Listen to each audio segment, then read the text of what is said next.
अस्सलामुअलैकुम, मेरा नाम अफजल है और मैं आपका केमिस्ट्री का टीचर हूँ। पिछले 25 सालों से पढ़ा रहा हूँ। मेरे तजर्बे से फ़ायदा उठा लो। क्लास 9th की chemistry chapter number 5 energetics concept overview 11 lecture number 11 text book page number 77 और 78 पर जो हेडिंग्स हैं हम उनको डिस्कस करने जा रहे हैं। हजरात, एक ज़रूरी ऐलान सुनिए। इस वीडियो में मैं जो भी बोलूँगा, जो भी आप लिखा हुआ देखेंगे, जो भी आपको स्क्रीन पर नज़र आएगा, ये डिट्टो आपकी किताबों से ये चीज़ें ली गई हैं। आपकी किताब ही की वर्डिंग है, इंग्लिश तक को चेंज नहीं किया गया और मैं आपकी किताब ही आपको पढ़कर आपको उर्दू करके आपको इसको समझा रहा हूँ। अगर कोई मुझे लेनी पड़ती है कोई हेल्प एनिमेशंस की तो वो भी मैं डाल देता हूँ। Got it? तो ये आपकी किताब की वर्डिंग्स हैं, किताब से बिल्कुल मुमासलत रखती हैं। याद रखें, मेरी कोई अपनी तख्लीक नहीं है बेटा, मैं आपको पढ़ा रहा हूँ। Got it? तो हाँ, मैंने हेडिंग्स नहीं होंगी, मैंने पॉइंट्स बनाए होंगे। आपने हेडिंग्स और पॉइंट्स साथ साथ किताबों पे लिख लेने। और अगर कोई कहता है कि सर मुझे आप वाले ही नोट्स चाहिए, तो जनाब वीडियो की डिस्क्रिप्शन में, हर वीडियो की डिस्क्रिप्शन में मैंने ये वाले नोट्स कॉपी किए हुए हैं। आप वहाँ से कॉपी करके अपने नोट्स बना लें। ठीक है भाई? तो आइए ग्लाइकोलिसिस पढ़ते हैं। क्या है ये ग्लाइकोलिसिस? तो मेरा बच्चा, पिछली वीडियो में मैंने आपको ये वाली 2 इक्वेशंस बताई थी। ये एरोबिक रेस्पिरेशन की 2 इक्वेशंस हैं, जिसका पहला स्टेप ये है कि ग्लूकोज को साइटोप्लाज्म में, सेल के साइटोप्लाज्म में 2 अदद पायरुविक एसिड के मॉलिक्यूल्स में तोड़ा जा रहा है। इस दौरान भी एनर्जी खारिज होती है। और फिर सेकंड स्टेप में ये ही दोनों पायरुविक एसिड के मॉलिक्यूल्स, जिन्हें पायरुवेट भी कहते हैं, इनका रिएक्शन करवाया जाता है ऑक्सीजन के साथ, जो कि सेल के अंदर उसका एक पार्ट है जिसका नाम माइटोकॉन्ड्रिया है। ये उसके अंदर होता है। 6 अदद मॉलिक्यूल्स कार्बन डाइऑक्साइड के बनते हैं, 6 अदद पानी के बनते हैं और साथ एनर्जी खारिज होती है। और ये एक एक्सोथर्मिक रिएक्शन है। Got it? और ये 24 घंटे होता है बेटा हमारी बॉडी में। एरोबिक रेस्पिरेशन कहते हैं इसको, एरोबिक रेस्पिरेशन। ठीक है भाई? तो ये जो पहला वाला है ना, जिसमें ग्लूकोज को साइटोप्लाज्म में 2 अदद पायरुवेट्स में तोड़ा गया है, 2 अदद पायरुवेट के मॉलिक्यूल्स में तोड़ा गया है, 2 अदद पायरुविक एसिड के मॉलिक्यूल्स में तोड़ा गया है, इस प्रोसेस को ग्लाइकोलिसिस कहते हैं। लें जी, ग्लाइकोलिसिस का point 1, during glycolysis 1 molecule of glucose का एक मॉलिक्यूल टूट जाता है, is split into 2 molecules of pyruvate या पायरुविक एसिड। ठीक है जी? तो 2 अदद पायरुवेट में टूट जाता है कौन? ग्लूकोज का एक molecule. Point 2, this process involves a series of reactions catalyzed by enzymes with the net production of 2 ATP, और वो ATP का फुल फॉर्म लिखा हुआ है एडिनोसिन ट्राइफॉस्फेट। अब मेरा बेटा, आप में से जो बच्चे तो FSC करेंगे और FSC में बायोलॉजी पढ़ेंगे, तो बायोलॉजी के रेस्पिरेशन के चैप्टर के अंदर, एरोबिक रेस्पिरेशन की हेडिंग के अंदर ग्लाइकोलिसिस में इसकी बाकायदा डिटेल आ जाएगी कि किस तरह एक ग्लूकोज के मॉलिक्यूल को 2 अदद पायरुवेट में तोड़ा जाता है। और वाकई ये बहुत लंबा प्रोसेस है। और सीरीज ऑफ एंजाइम्स कहते हैं कैटलिस्ट। तो पिछली वीडियो में हमने कैटलिस्ट के बारे में पढ़ा था कि कैटलिस्ट वो होते हैं ऐसे केमिकल्स जो किसी केमिकल रिएक्शन को तेज़ करा दें मगर रिएक्शन के दौरान खुद चेंज ना हो। समझ में लगी? इसका मैंने एग्जांपल दी थी कि आप अगर झूला ले रहे हैं, स्विंग ले रहे हैं, तो पीछे कोई शख्स खड़ा होकर जैसे आप पीछे आते हैं वो आपको आगे की तरफ धक्का दे देता है, तो स्पीड आपकी बढ़ रही है बेटा, उस शख्स को कोई फ़र्क नहीं पड़ रहा। वो जो शख्स है वो तो सिर्फ आपको स्पीड देने आया हुआ है। तो इसी तरह कैटलिस्ट जो होते हैं वो देते हैं, वो केमिकल रिएक्शंस को स्पीडी कर देते हैं। Got it? तो दी प्रोसेस, ये जो प्रोसेस है ग्लाइकोलिसिस का, जिसमें एक ग्लूकोज मॉलिक्यूल 2 अदद पायरुविक एसिड मॉलिक्यूल्स में टूटता है, ये बेटा सीरीज ऑफ रिएक्शंस हैं। रिएक्शंस की एक लंबी कतार लगेगी, जिसको कैटालाइज से मुराद, जिसको कैटलिस्ट की तरह तेज़ कर देना, जिसको कैटालाइज करते हैं, तेज़ करते हैं कौन? बेटा, हमारी बॉडी में मौजूद, जानदारों के जिस्मों में मौजूद कैटलिस्टों को एंजाइम्स कहते हैं। Got it? अगर कैटलिस्ट हम लैब में डाल रहे हो तो उस केमिकल को कैटलिस्ट ही बोलोगे। वही कैटलिस्ट अगर हमारी जिस्म के अंदर कोई कैटलिस्ट हैं जो रिएक्शंस को तेज़ कर रहे हैं तो उन्हें एंजाइम्स कहेंगे। बेटा, विद द नेट प्रोडक्शन, मतलब आखिर पर अगर मैं हिसाब निकालूं कि टोटल कितनी ATP बची है, तो 2 अदद ATPs बचती हैं। अब ये ATP क्या है? ATP का फुल फॉर्म है एडिनोसिन ट्राइफॉस्फेट। बेटा, एडिनोसिन के बाद ट्राई मतलब 3 अदद फॉस्फेट्स हैं, 3 अदद। मेरे बच्चा, आखिरी 2 फॉस्फेट्स के अंदर एनर्जी स्टोर हो जाती है। ठीक है? एनर्जी स्टोर हो जाती है। अब जो एनर्जी ग्लूकोज से पायरुवेट बनने में जो एनर्जी खारिज हुई है, उस एनर्जी को ज़ाया तो नहीं ना होने देना। उस एनर्जी को ATP के शक्ल में महफूज कर लिया जाएगा। उस एनर्जी को ATP के मॉलिक्यूल के आखिरी 2 जो बॉन्ड्स हैं, आखिरी जो 2 फॉस्फेट ग्रुप्स हैं, उनके बॉन्ड्स के अंदर सेव कर लिया जाएगा। और ये बड़े आराम से इन्हें तोड़कर इनके अंदर से एनर्जी निकाल लेंगे जब हमें ज़रूरत होगी। Got it? तो बेटा, ज़रूरत पड़ने पर निकालेंगे। इसका मतलब ये हुआ कि ATP एक ऐसा मॉलिक्यूल है जो इमरजेंसी के लिए बनाया जाता है हमारे जिस्म के अंदर। जानदारों के जिस्मों के अंदर ATP बना ली जाती है, इसको एनर्जी करेंसी भी कहते हैं। अच्छा, ये करेंसी रख ली जाती है, जिस तरह हम बुरे वक्त के लिए अपना पैसा रख लेते हैं अपने पास संभाल कर, तो जब फिर वक्त आता है तो हम जाकर वो पैसे देकर तो चीज़ ले आते हैं। इसी तरह ATP खर्च करके हम अंदर से एनर्जी जो है वो निकाल लेंगे। तो ATP एनर्जी करेंसी है। ATP जानदारों के अंदर वो मॉलिक्यूल है जिसके अंदर हम एनर्जी को स्टोर कर लेंगे, क्योंकि 24 घंटे ग्लूकोज टूट रही है, 24 घंटे ग्लाइकोलाइसिस हो रही है, 24 घंटे एनर्जी निकल रही है, लेकिन हम तो 24 घंटे में एनर्जी का इस्तेमाल नहीं ना कर रहे। तो जिस्म के अंदर एनर्जी को महफूज कर लिया जाएगा ATP की शक्ल में।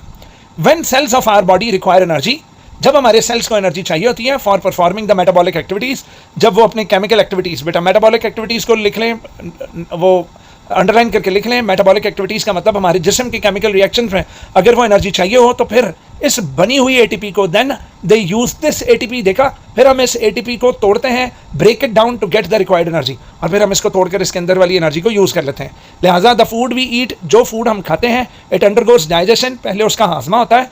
हाजमा होने पर वो बेटा फूड के सारे मॉलिक्यूल्स को उस छोटे साइज़ में लेकर जाया जा सकता है, जो वो छोटे साइज़ के मॉलिक्यूल्स जो हमारे सेल्स के अंदर दाखिल हो सकें। ठीक है, तो देखो ना, आपने इतना बड़ा, मेरा एक दोस्त है वो आधे नान का निवाला बना के खा जाता है, बहुत बड़ा मुंह उसका, वो पूरा आधा नान तोड़ता है वो, और आधे नान का निवाला बना के तो खा जाता है। तो बेटा ये नान तो सेल्स के अंदर नहीं ना घुसेगा, तो फिर क्या होगा, डाइजेशन होगी, उसका मैदा, उसकी आंतें, उसका स्टमक, उसकी इंटेस्टाइन्स उसको डाइजेस्ट करती हैं। बड़े कॉम्प्लेक्स फूड के मॉलिक्यूल्स को छोटे छोटे मॉलिक्यूल्स में तोड़ा जाता है ताकि वो हमारे जिस्म के हर सेल्स के अंदर जाए। ठीक है, so in our body and the digested food molecules and are then absorbed by the cells, फिर वो सेल्स के अंदर जाते हैं, और सेल्स के अंदर फिर उनमें सेलुलर रेस्पिरेशन होती है, उनमें एरोबिक रेस्पिरेशन होती है, जिसमें ऑक्सीजन की मदद से फूड के मॉलिक्यूल्स को तोड़कर अंदर से एनर्जी बना ली जाती है, और एनर्जी को ATP की शक्ल में स्टोर कर लिया जाता है, और जब ज़रूरत पड़े तो ATP तोड़कर एनर्जी बाहर निकाल कर सेल्स जो हैं वो अपना फंक्शन सर अंजाम देते हैं। अब आ जाए जनाब, एरोबिक रेस्पिरेशन तो थी ना जिसमें ऑक्सीजन ज़रूरी थी। अब एनारोबिक वो है जो कि ऑक्सीजन के बगैर होती है।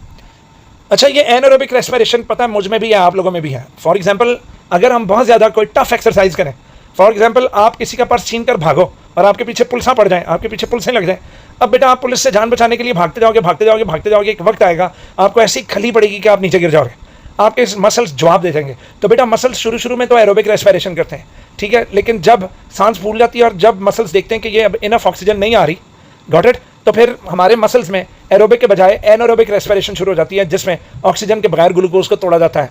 अच्छा, इसके नतीजे में लैक्टिक एसिड बनता है जो मसल्स के अंदर जमा हो जाता है, और मसल्स फटीग हो जाते हैं, मसल सख्त हो जाएंगे और उधर ही हम नीचे गिर पड़ते हैं और हम लोग थक जाते हैं। सो इन सर्टन ऑर्गेनिजम्स, अच्छा ये हमारे मसल्स में भी होती है, लेकिन बेटा हमें तो एरोबिक एनारोबिक दोनों हो रही है ना, हमारा मेनली एरोबिक ही है, लेकिन बेटा कुछ बैक्टीरिया, कुछ एल्गी ऐसे हैं जो ऐसे इन्वायरमेंट में रहते हैं जहाँ पर ऑक्सीजन है ही नहीं, गॉट इट, तो उस जगह पर ये फिर एनारोबिकली रेस्पायर करते हैं, एनारोबिकली फूड को तोड़ते हैं, बगैर ऑक्सीजन के तोड़ते हैं। ठीक है जी, तो अगर ऑक्सीजन के बगैर फूड को तोड़ा जाए, अगर ऑक्सीजन के बगैर ग्लूकोज को तोड़ा जाए, गॉट इट, और उससे एनर्जी निकाली जाए, तो उसको एनारोबिक रेस्पिरेशन कहते हैं। कहता है जनाब, in certain organisms like bacteria and algae respiration occurs in the absence of oxygen, उनमें ऑक्सीजन की अदम मौजूदगी में भी रेस्पिरेशन होती रहती है, और इस अमल को एनारोबिक रेस्पिरेशन कहते हैं। आपकी इत्तला के लिए अर्ज़ है, ये हमारे मसल्स में भी होती है। ठीक है भाई, so this is also an exothermic process, ये भी एक एक्सोथर्मिक प्रोसेस है, इसके अंदर भी एनर्जी, हीट जो है वो खारिज होती है, और उसको भी ATP की शक्ल में स्टोर कर लिया जाता है। And during this process glucose is converted into carbon dioxide and ethanol. अच्छा, ये एल्कोहलिक फर्मेंटेशन है, सॉरी एल्कोहलिक एनारोबिक रेस्पिरेशन है, जिसमें एथनॉल जो कि अल्कोहल की किस्म है वो बनती है, जबकि हमारे मसल्स के अंदर बेटा लैक्टिक एसिड वाली एनारोबिक रेस्पिरेशन होती है। ठीक है जी, और इसके साथ भी एवोल्यूशन ऑफ एनर्जी होती है। लो भी रिएक्शन, तो ग्लूकोज साइटोप्लाज्म में पहले पायरूवेट में तब्दील किया जाएगा, तो इसका भी फर्स्ट स्टेप एरोबिक के इक्वल है, यानी एरोबिक में भी यही फर्स्ट स्टेप था, एनारोबिक में भी यही फर्स्ट स्टेप है कि ग्लूकोज को साइटोप्लाज्म में किस में ले जाओ, पायरूवेट में। और क्या बोलते हैं इसको, अभी इसी लेक्चर में हमने पढ़ा है कि इसको कहते हैं ग्लाइकोलिसिस। क्या कहते हैं? ग्लाइकोलिसिस। तो जी ग्लाइकोलिसिस करने के बाद फिर पायरूवेट को ऊपर था ना in the presence of oxygen, aerobic में, इसमें है in the absence of oxygen. ठीक है, और ये यीस्ट, वैसे यीस्ट फंगस का नाम है, कहता है यीस्ट में फिर एथनॉल बनती है और साथ कार्बन डाइऑक्साइड और एनर्जी खारिज होती है। तो एथनॉल का फार्मूला C2H5OH है, और साथ कार्बन डाइऑक्साइड और साथ एनर्जी जो है वो खारिज हो रही है। अब जनाब आखिरी पैराग्राफ है लिपिड्स। ये लिपिड्स क्या है भैया? लिपिड्स है जी चर्बी, लिपिड्स है फैट्स। तो lipids are the group of organic compounds which includes fats. अच्छा, वैक्सेस, वैक्सेस आपने सुना होगा, आजकल हर बंदा वैक्स करवा रहा है, कोई बाल उड़ाने के लिए, तो कोई कुछ करने के लिए, तो आजकल दाढ़ी के ऊपर भी जो है वो खत बनाने वाले, मैं बाल कटवाने गया हुआ था तो वहाँ पर वो वैक्स के जरिए कानों के बाल और दाढ़ी के बाल उतरवा रहा था एक लड़का। खैर स्टीरोल्स, तो स्टीरोल्स आपने सुना होगा कि ख़ानदान में किसी का कोलेस्ट्रॉल बढ़ गया, कोलेस्ट्रॉल या कोलेस्ट्रॉल, कोलेस्ट्रॉल नहीं असल में वो कोलेस्टेरोल होता है, ठीक है ना, कोलेस्टेरोल। तो कोलेस्ट्रॉल स्टीरोल्स हैं और ये फैट्स हैं, ये लिपिड्स हैं जो हमारे खून में, ये बड़े ज़रूरी हैं बेटा, ये होने भी चाहिए हमारे जिस्म में, लेकिन excess of everything is bad. जब फैट्स और ये वैक्स आपको पता है शीप की जो वूल नहीं होती है, अभी पिछले दिनों आपने कुर्बानी की होगी बड़ी ईद में, तो उसके अंदर जो छतरे होते हैं, छतरों की वूल के अंदर भी वैक्स अल्लाह ताला ने भरी हुई ताकि उनके जिस्म का पानी खुश्क ना हो। खैर ये हमारे जिस्म के लिए बहुत ज़्यादा ज़रूरी है भाई, कोलेस्ट्रॉल का भी एक ख़ास मकदार हमारे जिस्म में होना बहुत ज़्यादा ज़रूरी है, ठीक है। अगर मैं तफसीलात दूंगा तो बायो में चले जाएंगे तो फ़ायदा नहीं। तो जनाब पता ये लगा कि फैट्स वैक्सेस और स्टीरोल्स ये लिपिड्स हैं। कहता है lipids also serve as an energy reserve within our body. मैं क्या सी ना तो बड़े ज़रूरी ने, हर मोटा आदमी जो है वो अगर भूखा भी रहेगा ना तो वो पतले आदमी से ज़्यादा सर्वाइव कर लेगा क्योंकि उसके अंदर स्टोर्ड फैट थी। तो lipids serve as an energy reserve मतलब जमाशुदा energy within our body. About half of the fuel our body needs comes from lipids. और हमारे जिस्म के अंदर जो आधा फ्यूल कहते हैं जिसको जलाकर हम एनर्जी निकालेंगे, हमारे जो ईंधन है जो हमें एनर्जी देता है, जो चीज़ हमें तवानाई देती है, उसका बेटा आधा किससे आ रहा है? लिपिड से आ रहा है, बाकी का आधा कार्बोहाइड्रेट से रही है।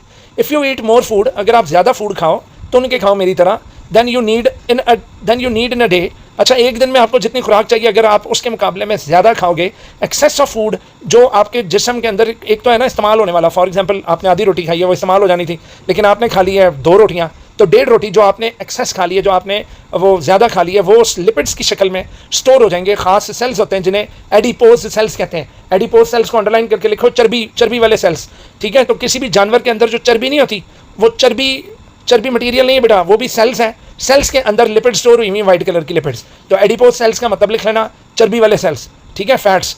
वेल जनाब एडिपोज तो ये चर्बी वाले सेल्स, ये यहाँ तो पीले रंग के, तो मेरा बच्चा ये एडिपोज टिश्यूज मतलब फैट सेल्स के अंदर जाकर, चर्बी वाले सेल्स के अंदर जाकर ये लिपिड स्टोर हो जाती हैं। इन between meals and during exercise, कहता है अब आपने बिटवीन मील्स से मुराद क्या है कि सुबह का नाश्ता खाया है, अब दोपहर के खाने, सुबह का नाश्ता आपने फ़र्ज़ करें 8 बजे कर लिया है, तो अब दोपहर का खाना 2 बजे है, तो 8 से लेकर 2 बजे तक आपके एडिपोज सेल्स के अंदर जो जमाशुदा फैट है वो आपको एनर्जी देंगे, ठीक है। वो पहले कन्वर्ट होंगे ग्लूकोज में, ग्लूकोज को फिर तोड़ दिया जाएगा एरोबिक रेस्पिरेशन के जरिए। तो बेटा मील टू मील मतलब एक खाने से दूसरे खाने के दरमियान आपके एडिपोज सेल्स आपकी मदद करेंगे, और ड्यूरिंग एक्सरसाइज भी हमारे ये वाले एडिपोज सेल्स अपनी लिपिड्स, अपनी स्टोर्ड लिपिड्स को आगे कर देते हैं कि लो भाईजान इस्तेमाल कर लो। तो in between meals and during exercise our body relies on this resource to provide energy. Resource से मुराद ये ज़ख़ीरा जो किया हुआ होता है जो लिपिड्स का, ये हमें एनर्जी देते हैं। लो बेटा जी एक आखिरी नोट सुन लें कि glycogen it is the primary storage of glucose. अगर हमारे जिस्म में अगर ग्लूकोज एक्स्ट्रा हो जाए ना तो एक्स्ट्रा ग्लूकोज को कन्वर्ट कर दिया जाता है ग्लाइकोजन में। ग्लाइकोजन ग्लूकोज के मॉलिक्यूल्स के जुड़ जुड़कर तो ग्लूकोज के मॉलिक्यूल्स आपस में जुड़ जो मॉलिक्यूल बनाते हैं, जो पेचीदा कार्बोहाइड्रेट बनती है, उसको ग्लाइकोजन कहते हैं। ग्लाइकोजन हमारे मसल्स के अंदर और हमारे लिवर के अंदर स्टोर हो जाती है। So it is stored in the liver and muscles, और जब हमें ज़रूरत पड़ती है कि हमें ग्लूकोज चाहिए तो ये लिवर और मसल्स ग्लाइकोजन को तोड़कर इसको वापस ग्लूकोज में कन्वर्ट करके खून में फेंक देते हैं, ठीक है मेरे बच्चों। लो जी इसके साथ ही आज का ये वाला लेक्चर बेटा जी ख़त्म हुआ। अपने अफजल को इजाज़त दीजिए, इंशाल्लाह मिलते हैं अगले लेक्चर में जिसमें हम डिस्कस करने जा रहे हैं इस चैप्टर के की पॉइंट्स को। अल्लाह हाफ़िज़, अल्लाह की ईमान में रहिए, जीते रहिए।